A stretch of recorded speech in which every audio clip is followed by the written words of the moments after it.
Kaya nilapitan kita eh, kala ko nag-double book. Di ba, di ka nung Oo. Yung isang putis po.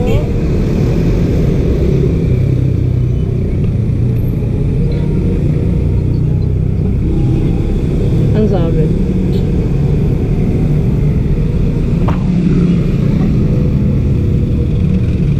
Masama niya kung nakakit na sila sa elevated.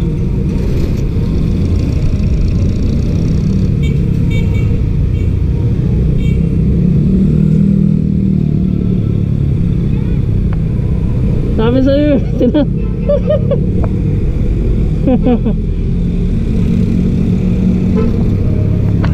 pagkabaliktad.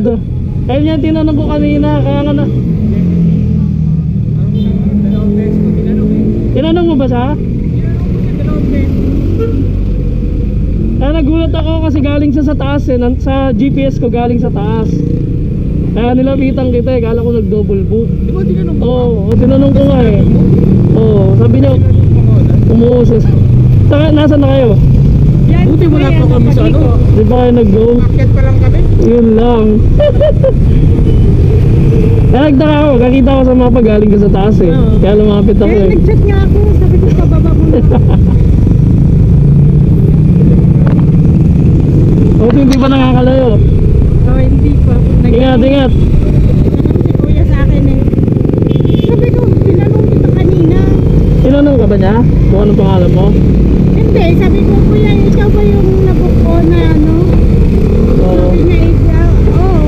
Nakita ko kasi sa mirror, kakababa mo lang sa mapa ko, galing ka dito. Kaya lumapit ako. Doon kasi Oo. ko yung dito na Oo.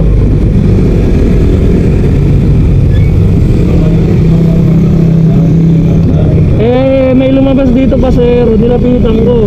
Kala ko siya rin yung pasahero ko. Pagtingin, sabi, tinanong ko anong pangalan niya, Jenny D. Eh nakita ko sa apps, Jenny D yung pangalan eh. Sabi ko nagkakapalit kami ng rider. Buti hindi pa kayo nakalayo. Kasi kung nakaakyat kayo, wala na. Tapos na. Wala, siya na hatid ka na niya talaga. Kaya lang, napindot niya na na-pick up sa hubs. Ako hindi ko pa napindot eh.